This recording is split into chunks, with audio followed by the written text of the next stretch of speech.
Hi everyone, स्वागत है आपका अपने चैनल पढ़ाई लिखाई बाई अर्पित सर पर। स्टूडेंट, हम जीएस हिस्ट्री की चित्रात्मक प्रस्तुति से मॉडर्न हिस्ट्री का अध्ययन कर रहे हैं। आज का टॉपिक है भारत छोड़ो आंदोलन। कांग्रेस कार्यकारी समिति की बैठक हुई 14 जुलाई 1942 को। स्थान था वर्धा। अब्दुल कलाम आज़ाद तात्कालिक कांग्रेस के अध्यक्ष थे और इसमें भारत छोड़ो का प्रस्ताव पारित किया गया। भाग लेने वाले प्रमुख व्यक्ति थे मौलाना अब्दुल कलाम आज़ाद, महात्मा गांधी, JB कृपलानी, सरोजिनी नायडू, जवाहरलाल नेहरू, वल्लभ भाई पटेल, पट्टाभी सितारमैया, राजेंद्र प्रसाद, GV पंत, प्रफुल्ल चंद्र घोष और सैयद महमूद। अखिल भारतीय कांग्रेस कार्यकारी समिति की वार्षिक बैठक में 7 अगस्त 1942 को ऐतिहासिक ग्वालियर टैंक मैदान जो मुंबई में था, इसके वर्धा प्रस्ताव में भारत छोड़ो की पुष्टि हुई और 8 अगस्त से यह प्रारंभ हुआ। वर्धा प्रस्ताव स्वीकार हुआ थोड़े बहुत संशोधन के साथ ही, और भारत छोड़ो का प्रस्ताव जवाहरलाल नेहरू ने प्रस्तुत किया था, पटेल जी ने इसका समर्थन किया था और गांधी जी, नेहरू, मौलाना आदि के सहयोग से इसका आलेख बनाया गया था। आंदोलन का प्रारंभ एवं प्रगति इस प्रकार हुई कि 9 अगस्त को आंदोलन प्रारंभ हुआ। ऑपरेशन जीरो आवर के तहत गांधी जी और कांग्रेस के अन्य सभी शीर्ष नेताओं को गिरफ्तार कर लिया गया। कांग्रेस रेडियो में राम मनोहर लोहिया ने गुप्त रूप से नियमित प्रसारण किया और भूमिगत रेडियो में प्रसारण किया उषा मेहता ने। ये एक छोटे दल की महत्वपूर्ण सदस्य थी। गांधी जी को आगा खां पैलेस पूना में अहमदाबाद किला में कैद किया गया। इनके साथ ही सरोजिनी नायडू, जवाहरलाल नेहरू, अब्दुल कलाम आज़ाद, गोविंद बल्लभ पंत, PC घोष, पट्टाभी सितारमैया, सैयद महमूद, JB कृपलानी को भी कैद किया गया। बागीपुर जेल में राजेंद्र प्रसाद को रखा गया। हजारीबाग में शिव कुमार और रामानंद को। आंदोलन की भागीदारी लगभग समूचे देश की थी, लेकिन बम्बई, बंगाल, बिहार, उड़ीसा, UP एवं मद्रास ये सर्वाधिक प्रभावित क्षेत्र थे। यह स्वतःस्फूर्त आंदोलन कहा जाता है। इसमें शीर्ष नेताओं की गिरफ्तारी के कारण स्वतःस्फूर्त का तात्पर्य है कि फिर जनता ने इसे संचालित किया। लुई फिशर अमेरिकी पत्रकार थे जो महात्मा गांधी के जीवनीकार भी थे। उन्होंने भारतीय स्वतंत्रता की मांग का समर्थन किया और भारत छोड़ो आंदोलन में गांधी जी के साथ रहे। महात्मा गांधी ने करो या मरो का नारा इसी आंदोलन के दौरान दिया और 1857 के बाद यह सबसे गंभीर विद्रोह वायसराय लिनिथगो ने कहा था। भारत छोड़ो आंदोलन के दौरान जयप्रकाश नारायण हजारीबाग के सेंट्रल जेल से फरार हो गए। 1942 के भारत छोड़ो आंदोलन के में राष्ट्रीय स्वयंसेवक संघ पृथक रहा था। भारत छोड़ो आंदोलन के दौरान मुंबई में कांग्रेस सम्मेलन में गांधी जी का संबोधन था। पट्टाभी सितारमैया के अनुसार वास्तव में गांधी जी उस दिन अवतार एवं पैगंबर की प्रेरक शक्ति से प्रेरित होकर भाषण दे रहे थे। बीमारी के आधार पर गांधी जी को रिहा किया गया था 6 मई 1944 को। समानांतर सरकारों का भी गठन इस आंदोलन के दौरान किया गया। इसमें तलचर में, बलिया में चित्तू पांडेरन के नेतृत्व में, सतारा में, ये महाराष्ट्र में था, सतारा में सबसे लंबे समय तक यह समानांतर सरकार चली 1943 से 1945 के मध्य तक। इसके प्रमुख नेता YV चौहान और नाना पाटिल थे। तामलुक जो कि मिदना बंगाल में था, वहाँ भी सरकार चली 1942 से 44 तक। ये जातीय सरकार थी जो कि तूफान पीड़ितों की सहायता से प्रारंभ की गई थी। सिंगापुर में स्वतंत्र भारत की अस्थायी सरकार का गठन 21 अक्टूबर 1943 को सुभाष चंद्र बोस ने किया। सुभाष चंद्र बोस की जन्म तिथि 23 जनवरी 1857 थी, जो कि कटक उड़ीसा में हुआ। 1919 में इन्होंने कलकत्ता विश्वविद्यालय से स्नातक किया। 2020 में ये ICS की परीक्षा उत्तीर्ण किए। 1938 और 1939 में कांग्रेस के अध्यक्ष रहे और फॉरवर्ड ब्लॉक की स्थापना 1939 में की। 1943 में आज़ाद हिंद फौज की इन्होंने कमान संभाली।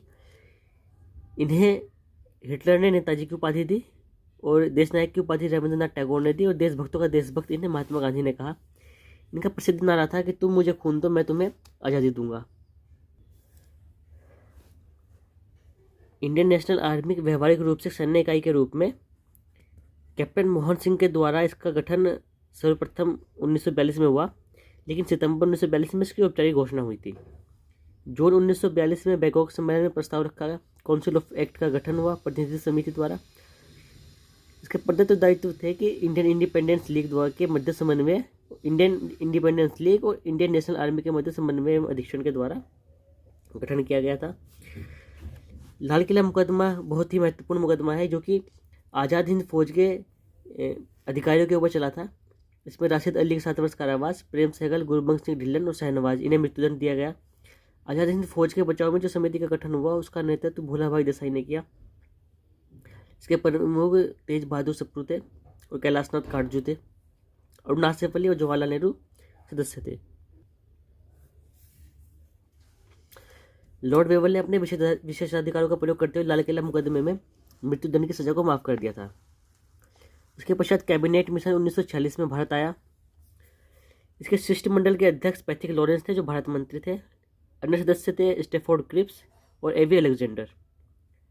इसका सुझाव था त्रिस्तरीय शासन व्यवस्था को लेकर, और उसके प्रस्ताव के प्रमुख बिंदु थे कि मुस्लिम लीग की पाकिस्तान की मांग को अस्वीकृत किया गया, भारत एक संघ होगा और संविधान सभा का गठन होगा। गांधी जी कैबिनेट मिशन के पक्ष में पूरी तरह से थे। इसी आधार पर बाद में संविधान सभा का गठन किया गया। प्रथम अधिवेशन दिसंबर 1940 में हुआ। अस्थायी अध्यक्ष डॉक्टर सच्चिदानंद सिन्हा थे। दूसरा अधिवेशन 11 दिसंबर 1940 में हुआ दिल्ली में, और डॉक्टर राजेंद्र प्रसाद को स्थायी रूप से अध्यक्ष चुन लिया गया। स्वराज्य विधेयक 1895 में आया था। संविधान सभा के सिद्धांत का सर्वप्रथम दर्शन इसमें मिला। बाल गंगाधर तिलक के निर्देशन में तैयार हुआ। 20वीं सदी में सर्वप्रथम संकेत महात्मा गांधी द्वारा दिया गया था, और इसमें कहा था महात्मा गांधी ने कि भारतीय संविधान भारतीयों की इच्छा अनुसार ही होगा। कैबिनेट मिशन 1940 में आया। इसके अंतर्गत तो संविधान सभा का गठन हुआ ही था। मोतीलाल नेहरू 1924 में ब्रिटिश सरकार के सम्मुख संविधान सभा के निर्माण की मांग कर चुके थे। कांग्रेस का फैजपुर अधिवेशन दिसंबर 1936 में संविधान के अर्थ और महत्व की इसमें व्याख्या की गई थी। एमएन रॉय इसके प्रतिपादक थे। औपचारिक रूप से संविधान सभा का विचार इनका ही था। जवाहरलाल नेहरू संविधान सभा के विचार को मूर्त रूप देने वाले थे। कैबिनेट मिशन के अनुसार संविधान सभा के चुनाव जुलाई 1940 में हुए। संविधान सभा के निर्माण के लिए प्रत्येक प्रांत को 10 लाख लोगों के लिए एक प्रतिनिधि के अनुपात में जनसंख्या के सांप्रदायिक आधार पर स्थान दिए जाने की व्यवस्था थी। कैबिनेट मिशन के अंतर्गत संविधान सभा के लिए चुनाव 296 सदस्य ब्रिटिश भारत के प्रांत से थे, निर्वाचित थे। इनमें 208 कांग्रेसी, 73 मुस्लिम लीग और 15 अन्य दलों से थे, जो कि स्वतंत्र उम्मीदवार भी इन्हीं में शामिल थे। संविधान सभा कुल 389 सदस्यों का प्रावधान किया गया था, जिसमें 296 ब्रिटिश भारत के प्रांत से थे, जबकि 93 देशी रियासतों के प्रतिनिधि थे।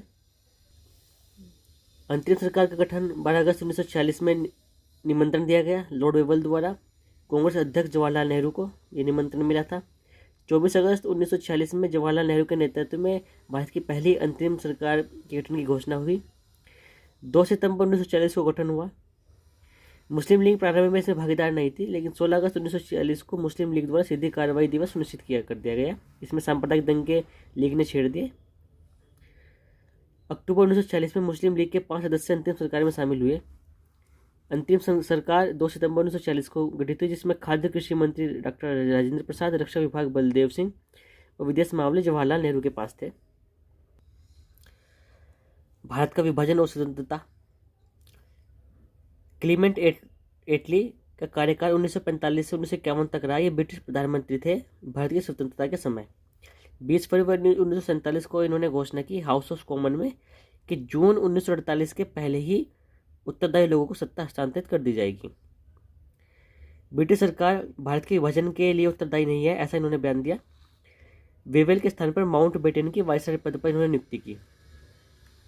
उसके पश्चात भारत के विभाजन का प्रस्ताव स्वीकृत कांग्रेस महासमिति द्वारा 15 जून 1947 को दिल्ली में।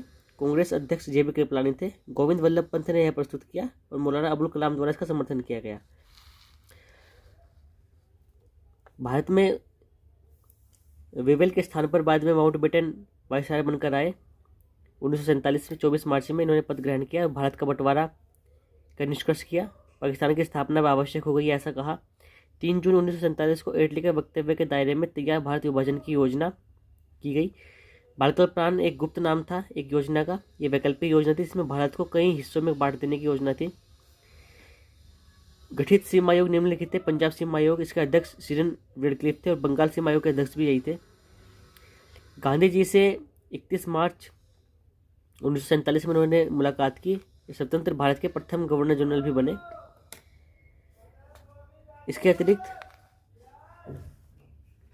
भारतीय विभाजन के संबंध में कुछ महत्वपूर्ण कथन है कि आर कोपलैंड ने कहा भारतीय राष्ट्रवाद तो अंग्रेज राज की संतति थी।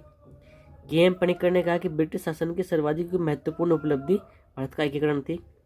डॉक्टर सैफुद्दीन किचलू का विचार था कि राष्ट्रवाद का सांप्रदायवाद के पक्ष में समर्पण हो गया है। कांग्रेस अध्यक्ष जेबी कृपलानी जिस समय थे उस समय 15 जून 1947 से नवंबर 1947 तक ये अध्यक्ष रहे और नवंबर 1947 में जेबी कृपलानी का त्यागपत्र हुआ। इनके त्यागपत्र के पश्चात डॉक्टर राजेंद्र प्रसाद अध्यक्ष बने। 1948 में पट्टाभी सितार मैया बने। 1950 में पुरुषोत्तम दास टंडन और 1951 से 1954 तक जवाहरलाल नेहरू अध्यक्ष रहे। 14-15 जून 1947 को अखिल भारतीय कांग्रेस कमेटी की बैठक में खान अब्दुल गफ्फार खान सीमांत गांधी ने मतदान किया था भारतीय विभाजन के विपक्ष में।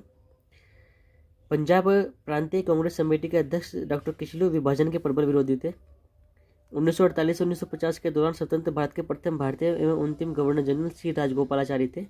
स्वतंत्र भारत के प्रथम विधि मंत्री बी आर अम्बेडकर थे। स्वतंत्र भारत की स्वतंत्रता के समय ब्रिटेन की सत्ता में लेबर पार्टी थी और भारतीय स्वतंत्रता के समय ब्रिटेन के महाराज जॉर्ज सस्टम थे। स्टूडेंट्स, इस तरह हमने पूरी तरह से मॉडर्न हिस्ट्री को कंप्लीट कर लिया है। वीडियो अच्छी लगी हो तो लाइक शेयर और सब्सक्राइब कीजिए। Thank you.